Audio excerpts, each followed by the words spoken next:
I pledge allegiance to the flag of the United States of America and to the republic for which it stands, one nation, under God, indivisible, with liberty and justice for all. Take the roll. That's right. All right. Mayor O'Connor. Here. Hi, Jim. Morissette. Here. Alms. Here. DeZiel. Here. Weber is absent. He's here. I got to look up. Weber is here. All right. Akitaget here. And Hall. Here. All right. This portion of the agenda is for public or citizen comments. If anybody has a comment, please try to keep it as brief as possible and do not talk about anything that's on the agenda. Is there anybody that has a comment? Anyone that has a comment? Anyone that has a comment? Hearing none, we'll close that portion of the agenda. Consent? All right. We have approved the meeting minutes from the December 2nd, 2019 regular council meeting. Approved the claims in the amount of $313,507.81.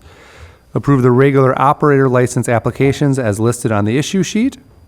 Approved the election inspectors for the 2020-2021 term. Approved the municipal board of absentee canvassers for the 2020-2021 term.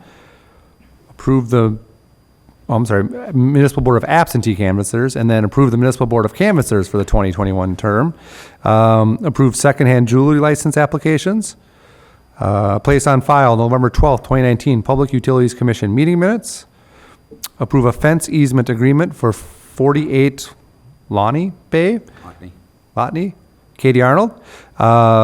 Approve a final master development plan conditional use permit for a planned commercial development PCD at St. Croix County Tax Parcel 236-2001-02-050 Hanson Brothers. And then Hold that, please. Roman numerals. Next item. Okay, and then approve final development plans for Cambridge Senior Living located on part of St. Croix County Tax Parcel 236-2001-02-050 Hudson Capital Partners.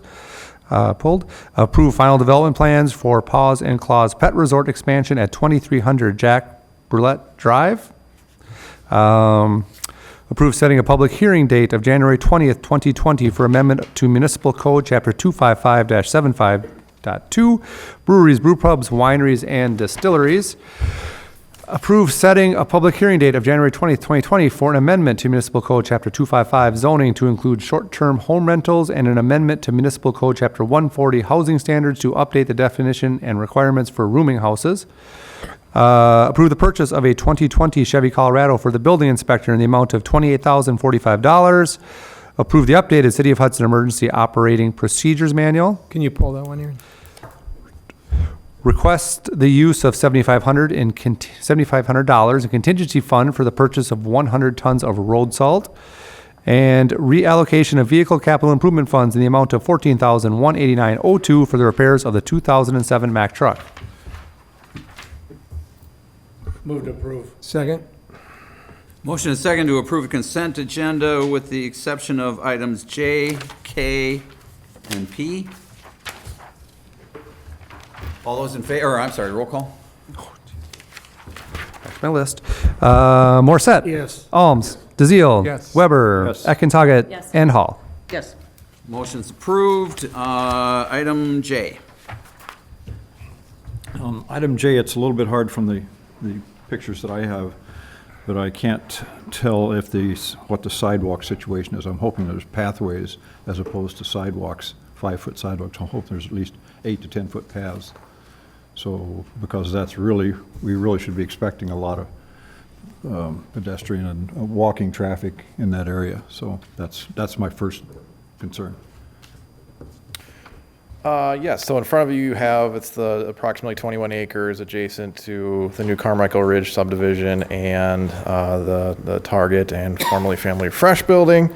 There's two concepts, and both of them include a connection or a future connection to the road that goes between Walgreens and the mixed multi-tenant commercial building with Jimmy John's. Both of them include a 5-foot sidewalk on the north side of the Ward Avenue extension and then ultimately connecting to Annabelle Way.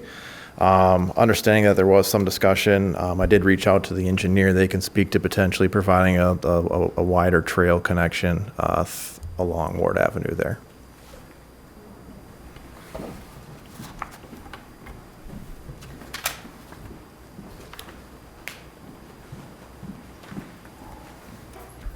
So yes, as Mike was saying, we do have a 5-foot concrete sidewalk proposed, but we would consider or can consider a paved trail. Right now, north of the roundabout on Annabelle, as it goes north, there's a 6-foot paved trail. So, you know, it definitely can happen. So we would be open to that Good. possibility. Does that It could answer? certainly be added as a condition to that conditional use permit. Yeah. Paul had a. And then, yeah, I was going to actually pull it too. My thought or my question was just, I didn't see a recommendation from either the planning commission or staff on this. So I wanted to get a little background on what staff or planning commission's thinking for that development there. Both the Plan Commission and staff recommend approval. You can see all of the conditions that are in that CUP. Includes architectural standards, you know, things like that, basic design goals, signage, lighting, all of those items are included and have been reviewed by Plan Commission and staff. Okay, thanks, Mike. Jim, you good? Well, the other thing, and it may be incidental, it may not even be connected to this, but is there a possibility, we have so many places where we have little developments or commercial areas that are not connected, and we push all of our traffic right back out onto the main roads.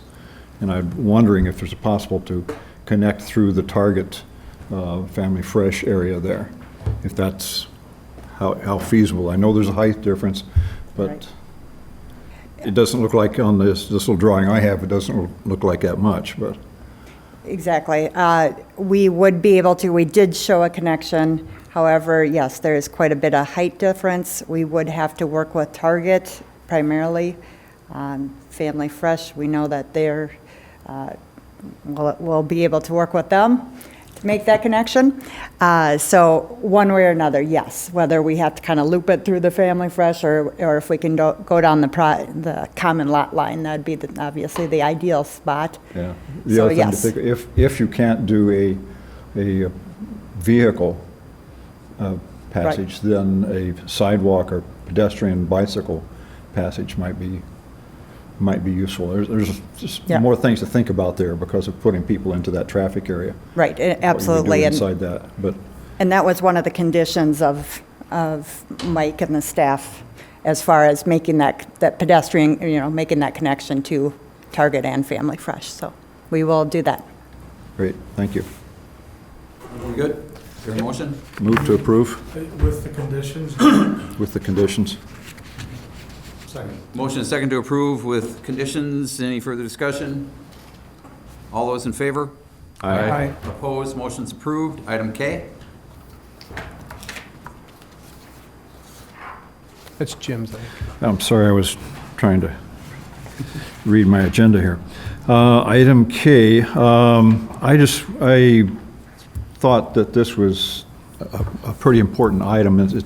First of all, it's in my district, so I'd like to know more about it and what have it. We knew there was going to be a senior living facility of some kind that's been on the master plan. So I'm not issue. It's what it is, what's it going to look like, how's it going to affect us? Is it private or not for profit? What kind of what's going to be provided? Because the wording is not clear. There are more definitions to the wording, I guess.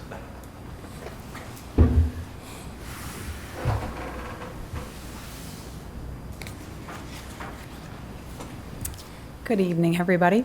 My name is Katie Annabis, and I am the president of Cambridge Senior Living.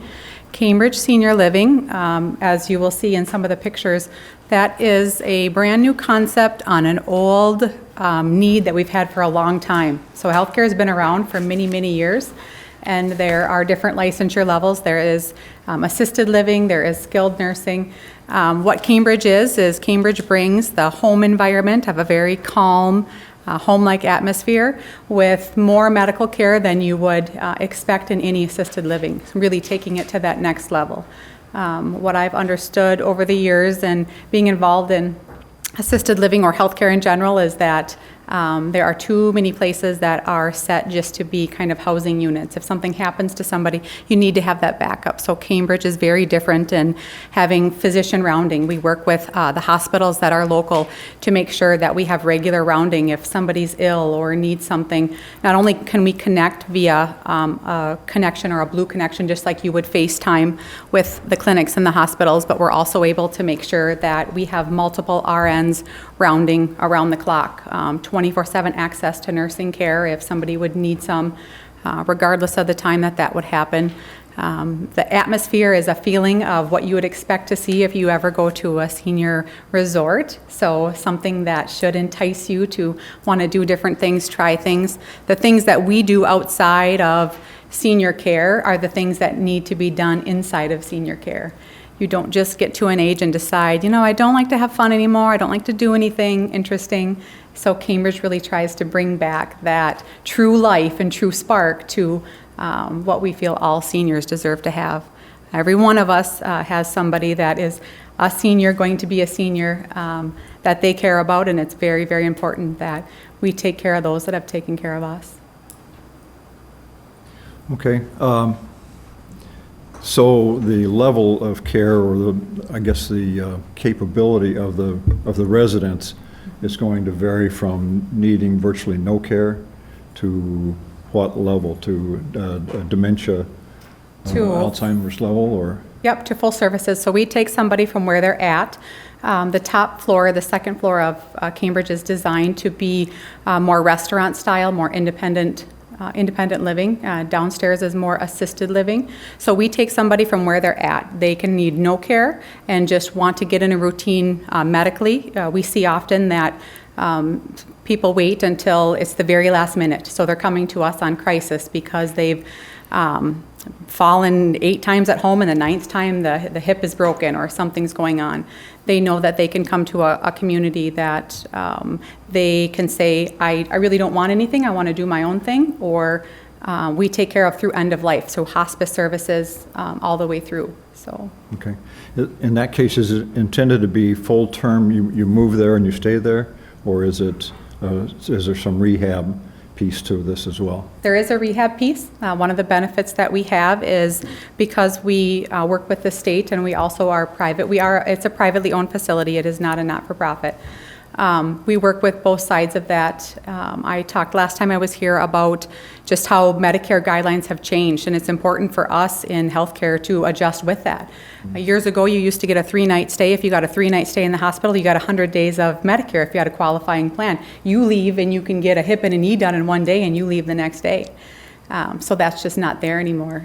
Cambridge is cost-effective for those that are privately paying out of their pocket for those services by thousands and thousands of dollars per month in savings, while still providing physicians on site, nursing care, things of that nature.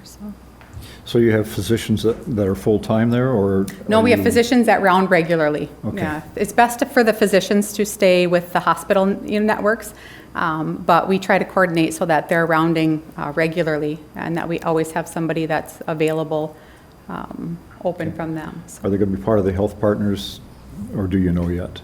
We don't, no. We haven't set those guidelines, but we sit down with not only clinics that are around the area, but also hospitals, just to get that variety. If somebody says, I'm used to this network, it's nice to have that network involved and work with everybody so that we don't just segregate to, you have to be with health partners or you have to switch to health partners, really giving that choice. Thank you. Yeah.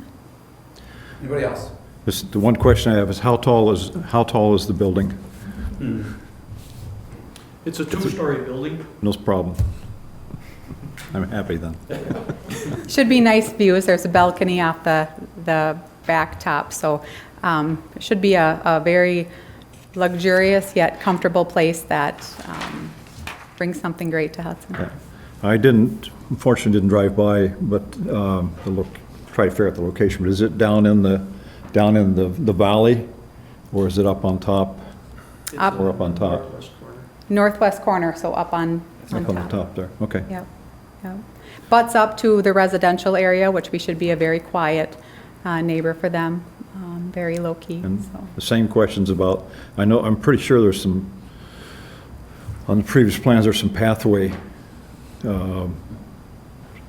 already on the plans.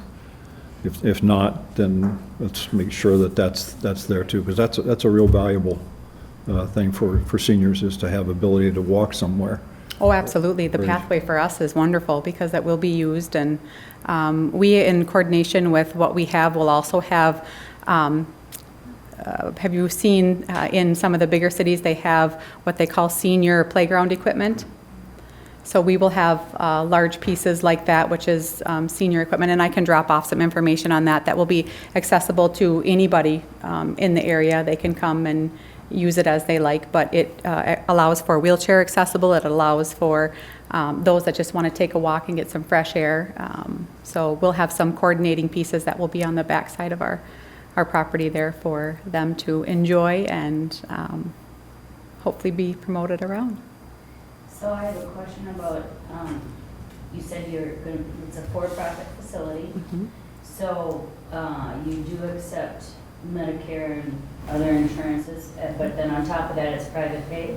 There is a couple kinds of funding. You can have Medicare. Medicare you have to be a skilled nursing facility to get Medicare. There's Medicaid, which is state funded, so we do accept Medicaid, and then private pay. So the only one that we don't accept would be your Medicare, and that is because Medicare is a division of either hospital care or straight skilled nursing. If you would get your 100 days, you would go to a skilled nursing facility, and then you would receive Medicare funding through that facility. Okay, so you don't take Medicare. We don't do Medicare, yeah. And you said savings of thousands of dollars. Can you be a little more precise in that?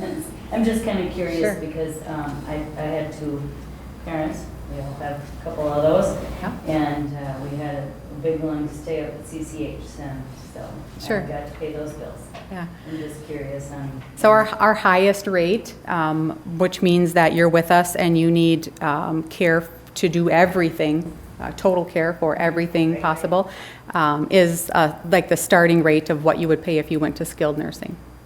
Okay. So if you come to us not needing any care, we definitely assess based on where you're at. You know, we try not to bulk into certain categories because some people really need certain things and some people don't, and you know, we don't believe in having to take care of something before you really need it. So that's that. Thank you. Yeah, yeah. We have a motion. Move to approve? Second. Motion and second to approve. Further discussion? All those in favor? Aye. Opposed? Motion's approved. Item P. So I had pulled that one. That's the emergency operating procedures for the city. If Chief could come up, that'd be awesome.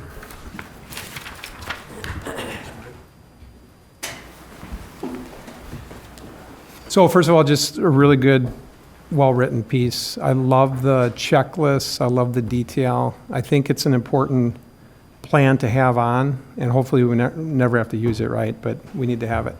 So just three thoughts, and I don't know, there may be reasons for some of this, but the first one, when I was reading it, was thinking about the school district and thinking about their communication, ability to get a word out really quickly to parents. You know, if there's a school closing or whatnot, they have everything on record. So just a thought that, have we thought about,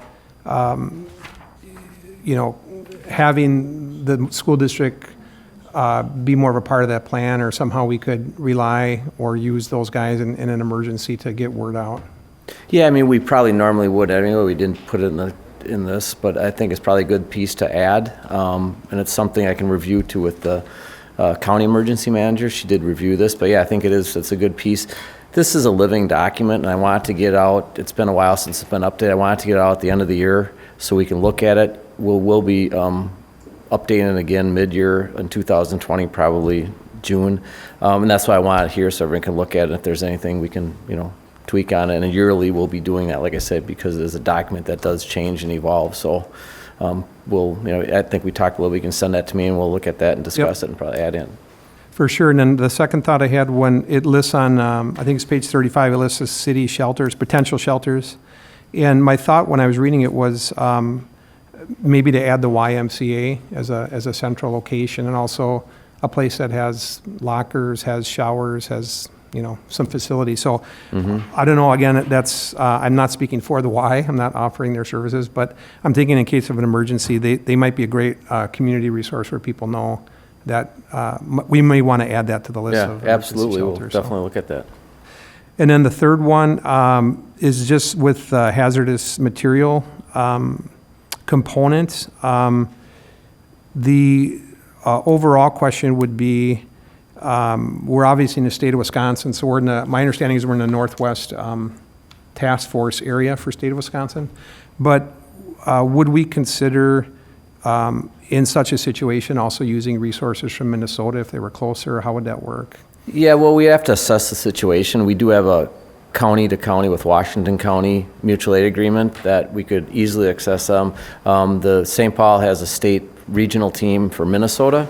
We would have to look at the severity and the availability of that. We're fortunate, if you kind of look at the map, there's 2 level 1 teams in the state, one's in Eau Claire, one's in Milwaukee. Right. So if you look at the state, even though Eau Claire's an hour away, we're still poised in a pretty good spot compared Right. to most of the state if you're outside of Milwaukee or Eau Claire. But yeah, it's definitely options we look at, and we kind of look at with what's happening and where it's at and with the mutual aid. Absolutely, that sounds good. And then the tiers, I think in Wisconsin, the tiers are 1, 2, and 3.